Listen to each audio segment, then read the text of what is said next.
बसलेली जी मंडळी आहे त्यांना 1 मिनिटासाठी माझी विनंती आहे की जे झोपले ते थोडे जागे व्हा, जे जागे ते उठून बसा आणि जे बसले ते त्याला जसं बसायचं तसं बसा. तुम्ही मांडी घालायचं टेन्शन घेऊ नका, कारण आपण 1 मिनिट फक्त भगवंताचं नाव घेऊ आणि त्याच्यानंतर काही गोष्टी ऐकू, जेणेकरून आपला हा दिवसभराचा जो इथला कार्यक्रम आहे रोजचा चालू असलेला, त्याच्यामध्ये थोडीशी तुम्हाला अंतःकरणाची प्रसन्नता मिळावी याच्यासाठी मी या ठिकाणी उपस्थित झालो.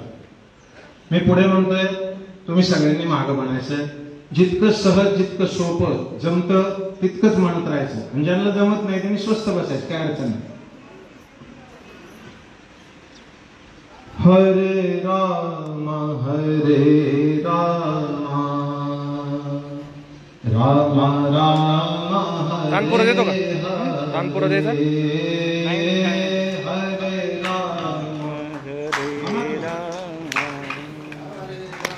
राम राम हरे हरे, हरे कृष्णा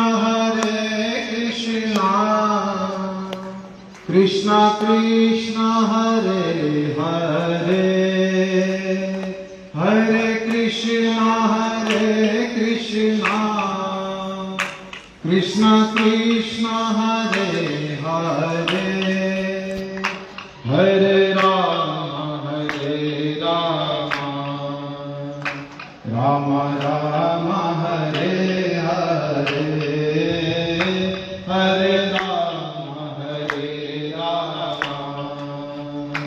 राम हरे हरे. पुंडलिका हरि विठ्ठल श्री ज्ञानदेव तुकाराम पंढरीनाथ भगवान की.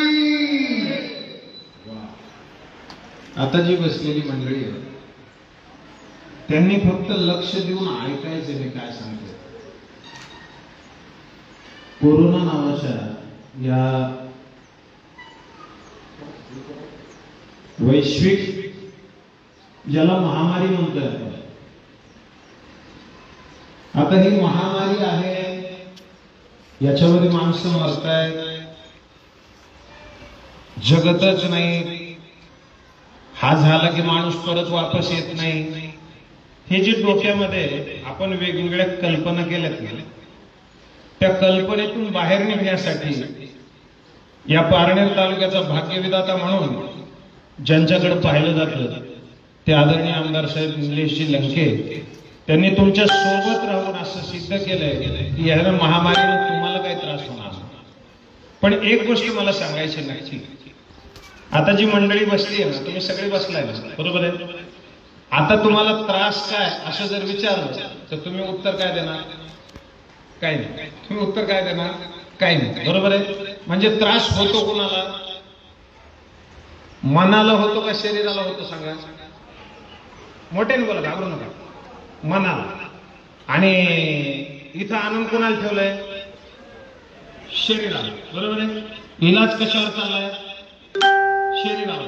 दुखणं कशाचं आहे? बोला मोकळं, कशाचं आहे? मनाचं. हे झाल्यापासून तुम्ही हसलात काय? एवढं सांगा, थोडं हसू. हे झाल्यापासून हसू येत नाही, त्याचं कारण आपल्याला असं वाटतं आपण मरून जाऊ, बरोबर आहे. मला काय सांगायचं आहे, रोग हा भीतीसाठी असतो मला माहिती आहे, पण माझ्या गुरुजींचं एक वाक्य आहे, विकार हा मनाचा रोग आहे आणि रोग हा शरीराचा विकार. अगोदर भीती वाटते ती कुणाला वाटते? मनाला, बरोबर आहे. कुणाला वाटते? मनाला. आता एक सरळ सरळ माझ्याकडे बघत सांगत होता, आता तुम्ही इथं बसलाय, चांगलं झालं हे कोण सांगणार आहे? मान, बरोबर. आणि मग तुम्ही डॉक्टर साहेबांना काय म्हणणार आहे की आता आम्हाला चांगलं वाटायला पाहिजे, बरोबर आहे. चांगलं कुणाला वाटलं पाहिजे, तुम्हाला का डॉक्टरांना? बोला मग, तुमच्या मनाला, बरोबर आहे. बरं, आता मी सरळ सरळ माझ्या स्वभावानुसार मी प्रश्न विचारतो, मला उत्तर द्या.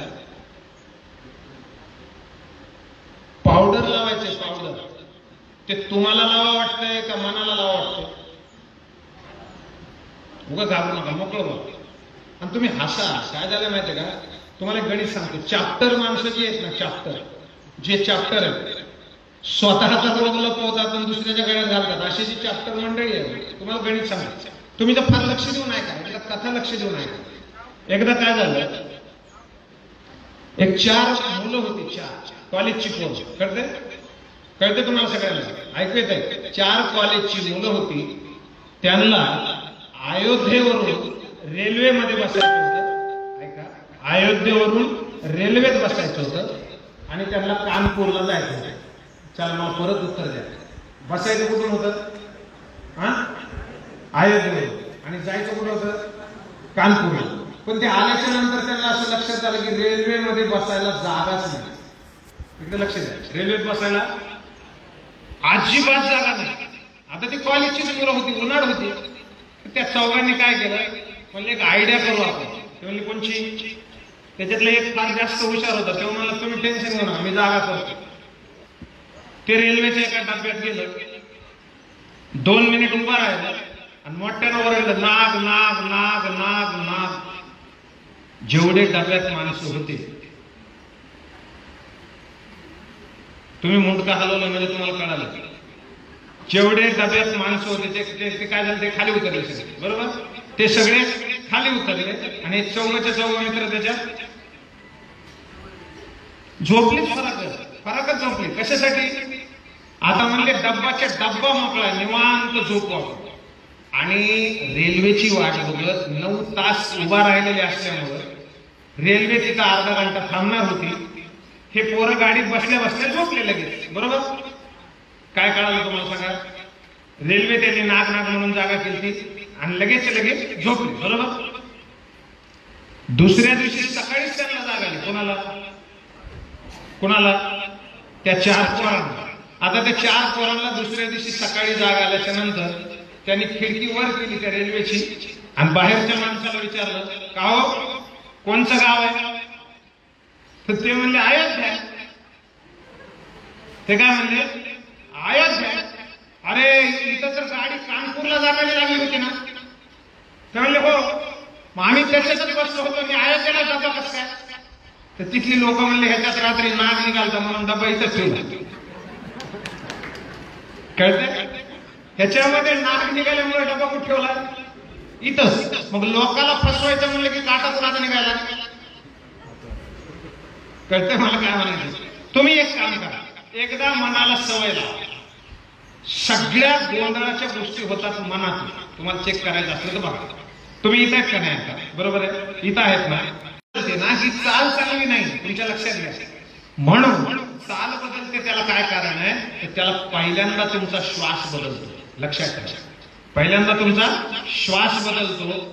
ऐका, मला तुम्हाला गणित मांडायचंय, विज्ञानाच्या भाषेत सांगायचंय, गणिताच्या भाषेत सांगायचंय की प्रत्येकाचं आयुष्य हे श्वासावर. बरोबर आहे? प्रत्येकाचं आयुष्य हे श्वासावर आहे. आणि ह्या रोगात काय वाढतोय? श्वास. का वाढतोय? विश्वास कमी झाल्यामुळे. श्वास कशामुळे वाढतोय? विश्वास कमी झाल्यामुळे. आता श्वास बरोबर केव्हा होईल? विश्वास वाढल्यावर. बरोबर आहे? विश्वास वाढल्यावर. मी तुम्हाला गणित सांगू का? या शरीरामध्ये मनात इतकी ताकद असते की ते मनात विष तयार करते. सांगू का तुम्हाला गणित?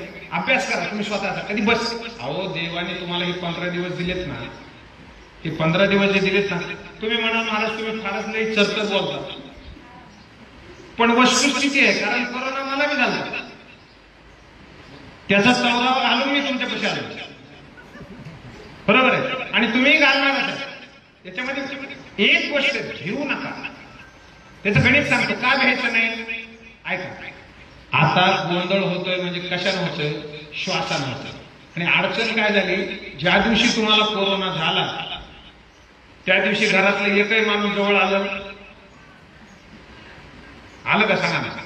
इथं महिला बसल्यात, आई, लेकरू, सासू सासरे, मोकळं बोला, मोकळं.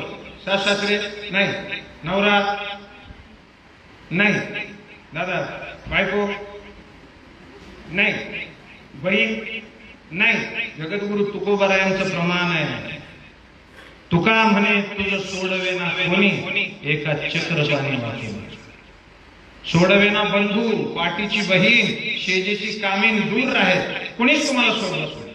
पण एक गोष्ट सांगायची, मला ज्या वेळेला कोरोना झाला, आता इथं ती एक बारकी चिमुकली पोर आहे, छोटी. हा एक दादा इथं छोटा झोपलेला. या लेकरांकडे बघितल्याच्या नंतर डोळे पाणावतात. त्याचं कारण हे काय की यांची आई जिथं असेल तिथून त्या माऊलीच्या डोक्यात एकच धारणा असते की माझ्या बाळाला काय देवानं मला द्यावं, त्याला दिलं. म्हणून ही जी धारणा आहे ना, तुम्हाला दुसरं कोणी वाचवत नाही, तुमच्या मायबापाचे आशीर्वाद वाचवतात. ही गोष्ट लक्षात ठेवायची. एक भी परेशानी को मुझ तक आने नहीं देती, मेरी माँ की दुआओं ने आसमान पकड़ रखा.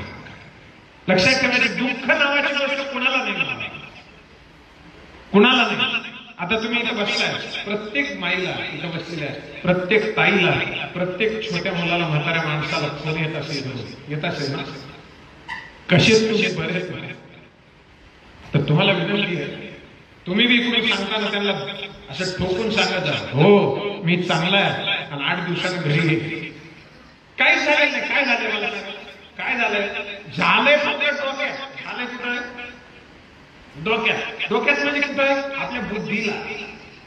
तुम्हाला गणित सांगतो, तुम्हाला गणित सांगतो. याच्यामध्ये तुम्ही जी बसलेली मंडळी आहात, समजा तुमच्या घरी लग्न, समजा, आणि तुमचं 4 मजल्याचं घर आहे, समजा काय अडचण आहे का समजायला? एका शाळेमध्ये शिक्षकाला विद्यार्थ्याला सर म्हणले, ए उठ रे, वोट. ते कुठपर्यंत म्हणला, समज तुझ्या खिशामध्ये 10 रुपये. 2 तास झाले शिर्डीच्या पुढेच म्हणतो, नेमकं कुठे तू? ऐकतात ना तुम्ही? शिक्षक म्हणले, समज तुमच्या खिशामध्ये 10 रुपये. ती पोरं रडायला लागली. अरे गरीब आता कुठे तू नेमकं? ते म्हणलं, गुरुजी आमच्याकडे 10 रुपये नसते. अरे तू मागाशी बी त्या दुसऱ्याला उठवलं, ते दुसरं माझ्यासारखं होतं. काय बोलू राहिले? त्याला म्हणलं, कुठे तू? समजा तुझ्याकडे 10 रुपये. पुढं म्हणजे नेमकं कुठे तू? शिर्डीची किती पुढे? त्याच्यात माझे 5 मिसळ. ते पोरगा म्हणला, हा मिसळ बावळटपणा यार. मी माणसं थांबवली तिथं. ते पोरगा म्हणला 20. नाही, दुकानात माणसं थांबवली मी. 10 5 किती झाले? 20. शिक्षक म्हणला 10 5 20 होते का? ते पोरगा म्हणला, तुम्ही समजा ना, आता 20 झाले, तुमच्या काय बापात चालत? तसं तुम्ही स्वतःला कोरोना झालाय असं समजलंय. आता याच्यातून बाहेर निघायचं असल्यावर काय समजावं लागलं? आपल्याला हे झाला नाही, रोग नाही असं माझं म्हणणं नाही, रोग नाही असं माझं म्हणणं नाही. पण माणसाकडे इतकी ताकद असते की प्रत्येक रोगावर इलाज करण्याची क्षमता त्याच्या स्वतःच्या अंगात असते. ऐका गणित सांगा. भाऊ, तुम्ही जेवण करताना चपात्या किती खाता? 3. ताई तुम्ही 2 3 असं. हे व्यासपीठावर बसलेले थोडे जास्त खायचे, बरोबर? ठीक आहे. 3च्या ऐवजी तुम्ही जर 6 चपात्या खाल्ल्या तर काय होतं? बोला गाड्या, मी जाऊ घरी. 6 चपात्या खाल्ल्या तर काय होतं?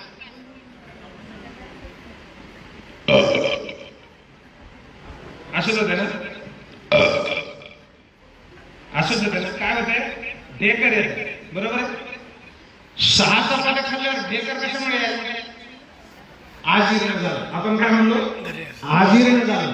आजीर्ण झाल्याचा अर्थ काय? ऐका, ईश्वरानं तुमच्या शरीरामध्ये ऍसिड दिलं होतं. किती दिलं? 3 चपात्या पचवा एवढे ऍसिड तुमच्याकडं होतं. आता तुम्ही त्याला 6 चपात्या टाकल्यावर तेवढ्या ऍसिडने त्याचं काम भागलं? बोला नाही. आणि मग गच्च झाल्यावर काय करावं लागतं? इनो. गच्च झाल्यावर काय करावं लागतं? इनो बाहेरून टाकायचं. म्हणजे काय करायचं? ऍसिड मधलं पुरत नाही म्हणून त्याला बाहेरून ऍसिड टाकायचं, बरोबर आहे?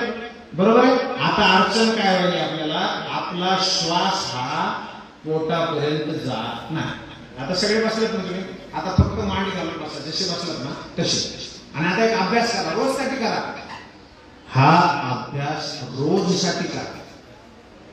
आता माझं म्हणणं आहे, व्यासपीठावर बसलेल्या मंडळी सेठ सगळ्यांना माझी अशी विनंती आहे की तुम्ही पोटभर श्वास घ्या. घ्या, चला वडा, सोडून द्या. आता अजून एकदा बघा, पोटभर सोडून द्या. आता फक्त मला एक सांगा, कॅरी बॅग आहे तुमच्याकडे, कॅरी बॅग कळते, बोला बॅग, कॅरी बॅग. आता त्या कॅरी बॅग मध्ये हवा भरली तर काय फुगल? सगळे बोलतात पण माझ्यापर्यंत आवाज येत नाही. काय फुगल? Carry bag फुगल. कारण हवा कशात भरली? कॅरी बॅग मध्ये. मग फुगणार काय? Carry bag. बरोबर. तसं आता मी तुम्हाला म्हणलं होतं पोटभर श्वास घ्या. बरोबर. काय फुगायला पाहिजे होतं? आणि घ्यायचं लागलं नाही, श्वास. काय फुगलं? पोट नाही फुगलं, अजून म्हणा छाती फुगते. काय फुगते?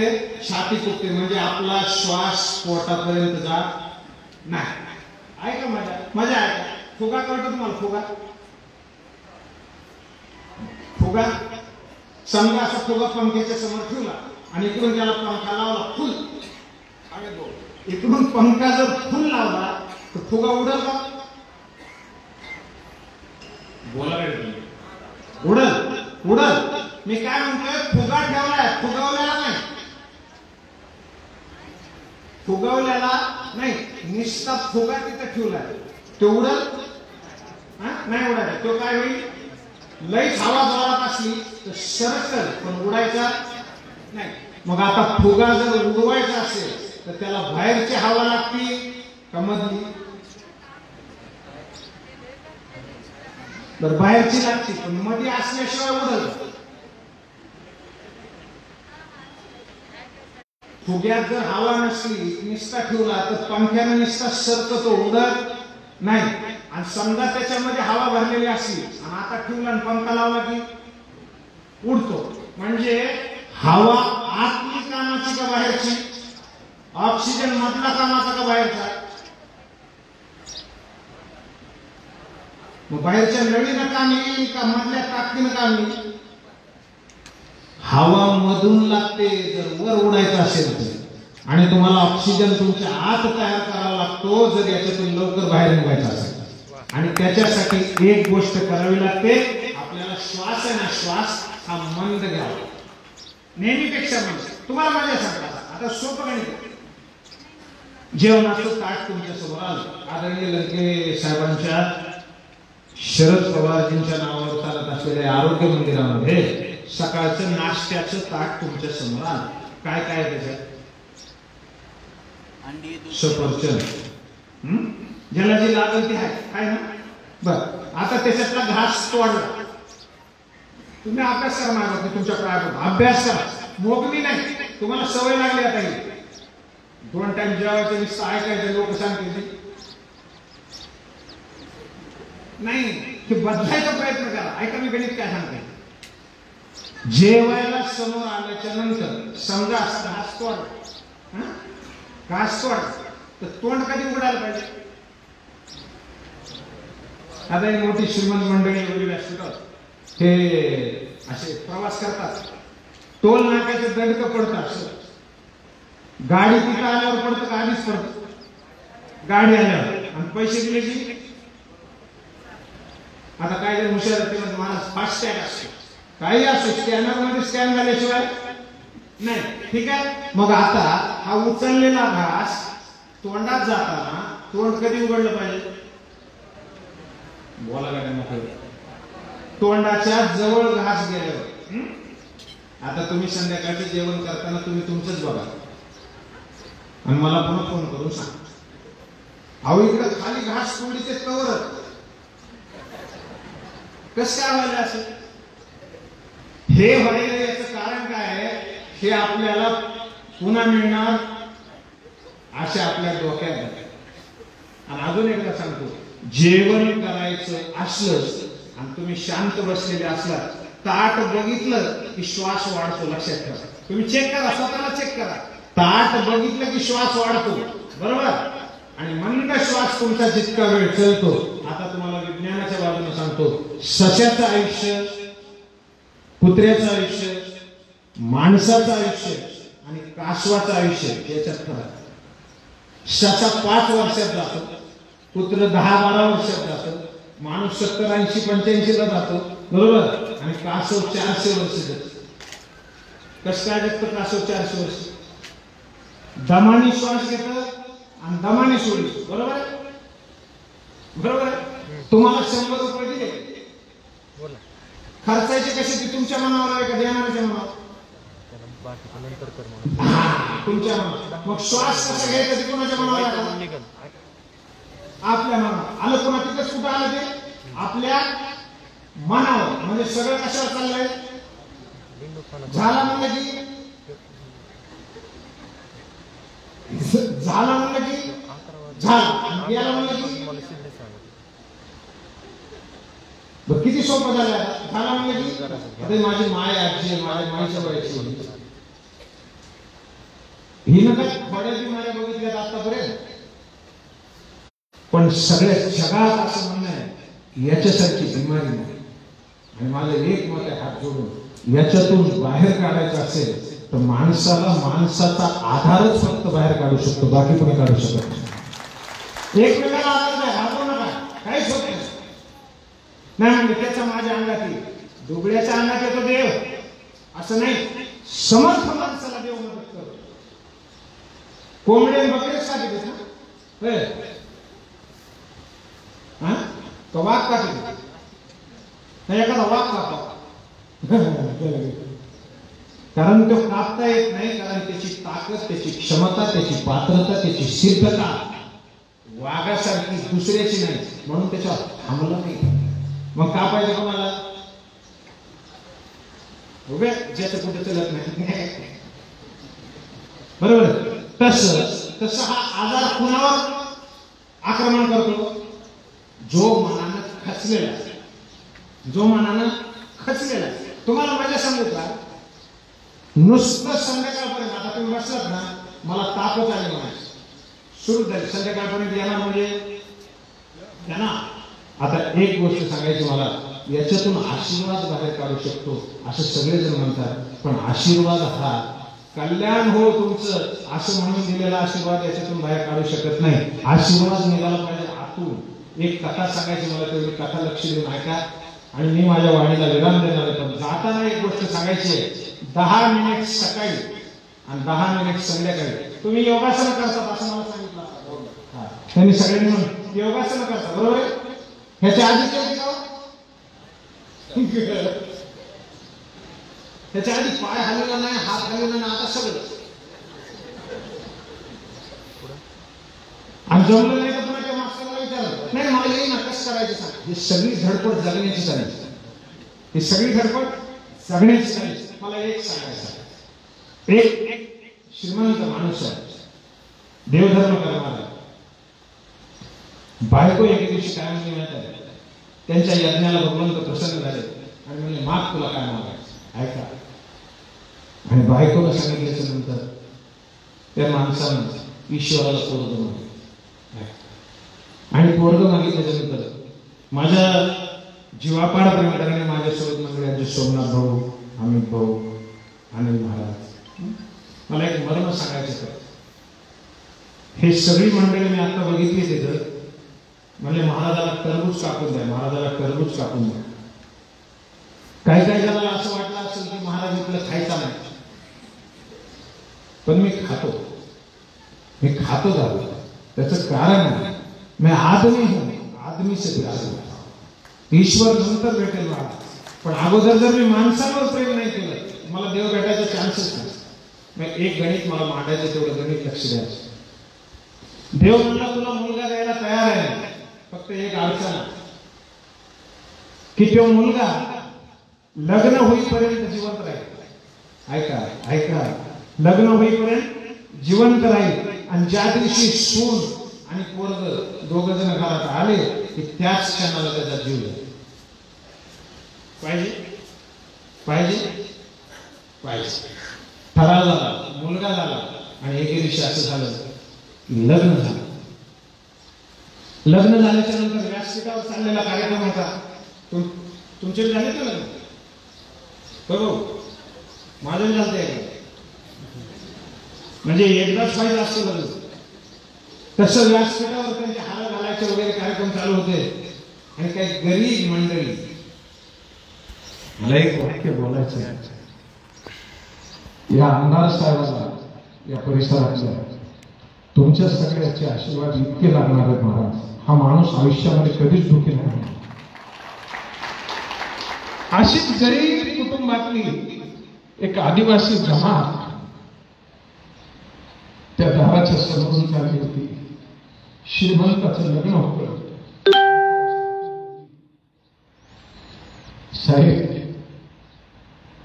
लेकरं उपाशी, थोडं खायला दिलं. अहो, हा आजार झालेल्या माणसाला कुत्र्याला भाकरी काटतात कशी लांबून लोकांनी काटलेली मी बघितली महाराज. पण इथं आल्याच्या नंतर असं वाटतं की खरंच याला आरोग्य मंदिर नाव दिलं ना, हे मंदिरासारखंच पवित्र आहे. मी कौतुक नाही करायला, मला मी कौतुक करायला मोकळा नाही करायला, पण जी वस्तुस्थिती मी बघितली ती सांगितली. असे हात जोडले आणि तो शेठजी होता ना पैशाला, तो काय मला माहित आहे, तुम्ही 15-20 मिनिटं थोडं एक साईडला बसा.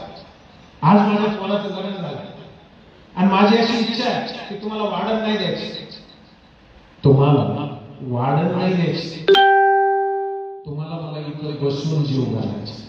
माझ्यासाठी थोडं अर्धा घंटा थोडा भाऊ, तेवढ्या अर्ध्या घंट्यामध्ये अर्ध्या घंट्याचा 1 घंटा लागला. जसं आमदार साहेब आला 1 घंटा लागला ती पंगत वाढायला. ऐका ना, तेवढ्या वेळामध्ये त्या आलेल्या माणसाच्या सोबत एक स्त्री होती, तिच्या पोटात बाळ होतं. 9 महिने पूर्ण झाले होते. खेड्यापाड्यामध्ये आजही ऊसतोड कामगाराच्या महिला ऊसाच्या फळामध्ये गेलेले होतात. तशीच ती स्त्री त्या घराच्या मागे गेली होती. झाडाखाली बसली, तिला वेदना सुरू झाल्या, भूक लागली होती, नितांत ओरडत होती, मला खायला द्यावं. डिलिव्हरीच्या पेशंटजवळ आता मला खायला द्या, मला खायला द्या म्हणून ती रडत होती. घरातली नवीन आलेली सून आहे ना, ती वरच्या माडीवर होती. तिनं खिडकीतून बघितलं कोण ओरडतंय, तर वेदनेला व्याकुळ झाली ती पोर. तिनं वरून बघितली, बायकांना बायकाच्या वेदना कळतात महाराज. तिला वाटलं मला खायला काहीतरी द्यावं, पण काय द्यावं? जेवणच्या खाली चाललं, वरी बेडरूम मध्ये खायला काहीच नाही. आई, तुमच्याकडे ते नवरी पहिल्यांदा जाते तेव्हा बांधून देतात ना, देतात ना, तशी शिदोरी तिच्या रूम मध्ये होती. तिने ती डाव्याला बांधली एका साडीला, साडीला दुसरी साडी, साडीला तिसरी साडी, आणि वरून अशी ती सोडली. आणि वरून सोडल्याच्या नंतर त्या मुलीनं अर्धासा असं बघितलं तिच्याकडे आणि म्हणली, बहन थोडा पाणी देतो, मला थोडं पाणी मिळेल का? त्या मुलीनं परत साडी वर ओढली, त्याला एक गडू बांधला पाण्याचा आणि तो गडू बांधून खाली सोडली साडी.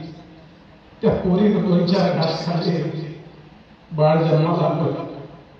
गट गट गट गट तांब्याभर पाणी पिली आणि वर बघितलं आणि त्या पोरीकडे बघून म्हणली, तू अखंड सौभाग्यवती राहा, याला म्हणतात आशीर्वाद. तो तिच्या अंतःकरणात आलेला आशीर्वाद. नियतीची कुठलीच सत्ता चलत नाही, कुठलीच सत्ता चलत नाही. पोरगा बाहेर मित्रासोबत बसलेला, पोरगा मध्ये आला, पोरगा मध्ये आला. आता बापाला नाही असं वाटत होतं, आता हा मध्ये आला म्हणजे मारणार. तो मधून पायऱ्यावर चढत होता, पायऱ्या चढताना एक नाग तिथून समोर आला. तेवढ्याच काळामध्ये वरचा फणका निसटला आणि त्या नागावर पडला. नाग मरून गेला, पोरगा वाचला. बायकोनं जाऊन कळत त्या नवऱ्याला सांगितलं की आपल्या बाळाला नाग नाही चालला.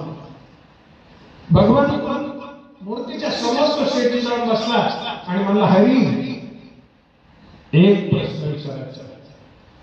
तुम्ही सांगितलं की लग्न झाल्यावर हा घरात आला की मागणार, वाचला कसा इतकं सांगा, वाचला कसा काय इतकं सांगा. त्याचं उत्तर देताना तो देव दिला असं म्हणला, नियतीने त्याला मारायचं ठरवलं होतं, पण त्या भुकेनं व्याकुळ झालेल्या मुलीच्या तोंडात गेलेला घास आणि पेलेलं तांब्यात पाणी, त्याच्यातून निघालेला जो आशीर्वाद आहे ना, त्या आशीर्वादानं तुझ्या पोराचा जीव वाचवला. आणि हेच लक्षात ठेवायचं, आपण ज्ञानोबा तुकोबाच्या महाराष्ट्रात राहतोय आपण, आणि ज्ञानोबा तुकोबाचे इतके आशीर्वाद आहे की तुम्ही इथं बसलेले जेवढे माझ्यासमोर डोळ्यानं दिसताय आता या क्षणाला, त्याच्यातून एकालाही कुठलंच काही हानी होणार नाही आणि तुम्ही सगळेच्या सगळे आनंदानं तुमच्या घरामध्ये लवकरात लवकर जाल अशी भगवंताच्या चरणी प्रार्थना करतो. मी तुमचं दुःख निवारण करू शकत नाही, तुमचं दुःख वाटून घेऊ शकत नाही, पण मला वाटलं पाहिजे की मी कुणासाठी तरी काहीतरी केलं पाहिजे. आता इथं तुमच्या लक्षात आलं ना, कोणी कोणाचं नाही. घरी गेल्यावर कसं वागू नका तुमच्या पाय. घरी गेल्यावर तुम्ही असं वागा, सर्वे सुखीने संतु सर्वे संतु निरामया. आणि अजून एक विनंती आहे, इथली जी मंडळी आहे, आता मी ही सेवा करणारी, वाढणारी, स्वयंपाकघरातली मंडळी यांना सगळ्यांना भेटलो, त्यांच्या चेहऱ्यावरची प्रसन्नता असं सांगते की आमचा भाग्याचा दिवस आहे. काही भाऊ इथं भाऊ तर बसलेले, ते म्हणले महाराज मी आहे, माझा मुलगा पण, आम्ही दोघं सकाळी 7ला येतो, तो 10ला येतो. ते काय चाललंय, कशामुळे येत आहे, काय करताय? तर तुम्हाला एक लक्षात घ्या, तुमच्या चेहऱ्यावरच्या एका हसण्यामध्ये यांच्या आयुष्याची सगळी घडी बसणार आहे. म्हणून तुम्ही प्रसन्न अंतःकरणाने शुद्ध भावनेनं कुठलाच हेतू न ठेवता माझी माणसं नीट झाली पाहिजे हा पवित्र भाव अंतःकरणात ठेवून या परिसराचं दैवत अहोरात्र झटणारा आमचे स्नेही आमदार निलेशजी लंके साहेब यांनी कष्ट घेतले. तुम्हाला विनंती आहे, इथले सगळे नियम तुम्ही पाळा, पण एक गणित तुम्हाला सांगत होतो ते आत्ता वापस एकदा सांगतो. सकाळी मांडी घालून बसायचं, मरेपर्यंत 14 दिवस झाले की पुन्हा पहिल्यासारखं नाही, येणं माझ्या मार्गे. 10 मिनिट सकाळी आणि 10 मिनिट संध्याकाळी मंद श्वसन करायचं. हळू श्वास घ्यायचा, हळू सोडायचा, हळू श्वास घ्यायचा, हळू सोडायचा. हे 10 मिनिटं रोज करायचं. ओंकार नावाचा एक ध्वनी आहे, सुरुवात ओ न करायची, शेवट म वर करायचा. जितका जास्त तुमचा श्वास टिकतो तितके तुम्ही निरोगी असता, लक्षात ठेवा. आता मी मजा बघा काय होतं ना, श्वास आता किती दीर्घ टिकतो. मी ओंकार म्हणणार आहे, तुम्ही बी म्हणून बघा किती वेळ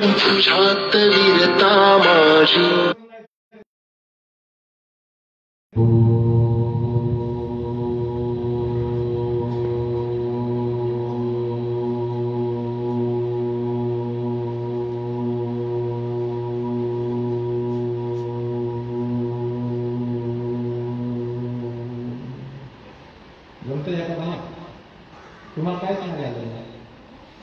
पण अडचण अशी आहे, अजून शेजारच्याला जर थोडं फिरल्यासारखं झालं ते आपल्याला बी कसं होतंय.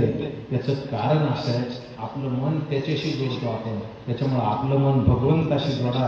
मन करा रे प्रसन्न, सर्व सिद्धीचे कारण ताकद क्षमता पात्रता मनात आहे. तुमच्या लक्षात घ्या, काही जणांना 11 वाजता जेवायची सवय असते. काय 11 वाजता, 11 म्हणजे 11, त्याच्या मनाची सवय. किती वाजता? 11 म्हणजे 11. आणि समजा 12 वाजले आणि तो काटा मागे 10:30 आणून सोडला, त्याला भूक लागत, त्याला भूक कधी लागते? 11 वाजता. तसं तुम्ही मनाला सवय लावा की आपल्याला काही झालेलं नाही, आपण प्रसन्न आहोत, ठणठणीत आहोत, निरोगी आहोत. आणि पुन्हा एकदा हात जोडून प्रार्थना आहे, स्वच्छ जगा, पवित्र जगा, सर्वेपि सुखिनः सन्तु सर्वे सन्तु निरामया. इथं जी मंडळी उपस्थित आहे त्यांना मातेचं हृदय, वीरांची इच्छाशक्ती, यज्ञकुंडातील अग्निज्वालांचं सौंदर्य सामर्थ्य जे नेतृत्व करतं, प्रेममय होऊन आज्ञापालन करतं, दूरवर पोहोचणारी इच्छाशक्ती, धीराने भरलेले मार्ग आणि संसारामध्ये अध्यात्मामध्ये मला जे भेटले ते, जे मी पाहिले नसेल ते सर्व भगवंताने तुम्हाला द्यावं अशी प्रार्थना करतो आणि माझ्या वाणीला विराम देतो. एकदा प्रेमाने सगळेजण जय जयकार करा. विश्वमाऊली ज्ञानेश्वर सद्गुरु महाराज की, श्री रामकृष्ण परमहंस भगवान की, सद्गुरुनाथ भगवान की. परत एकदा श्रद्धेय आमदार साहेब निलेश जिल्ह्याचे आणि त्यांच्या सर्व सहकार्यासाठी तुम्हाला किती आनंदाने टाळ्या वाजवता येईल. झालं झालं एकदम मोकळ्या टाळ्या वाजवून तुम्हाला किती वाजवता. रामदेव बाबांनी काय केलं द्या, रामदेव बाबा म्हणले दिवसातून 700 टाळ्या वाजवा म्हणजे शुगर होत नाही. 700 पण ते जमत नाही तेवढं जायचं बरं का. एक दिवशी मी टीव्ही बघत बसलो, रामदेव बाबा म्हणले पेट को अंदर खिचो, मी ओढलो, ते म्हणले और खिचो जाईल ना तुम्ही. बरोबर आहे. एकदा निलेश भाऊसाठी प्रेमाने एकदा काय मोठ्या सर्वांच्या पुन्हा एकदा शास्त्रांना धन्यवाद. माझ्या सोबत आलेले आमचे अमित महाराज, अनिल महाराज, आमचे आदरणीय सोमनाथ भाऊ, जे सावलीसारखे निरंतर माझ्या सोबत राहतात, त्या सगळ्या टीमला शास्त्रांना धन्यवाद करून वाणीला विराम देतो. रामकृष्ण हरी, रामकृष्ण.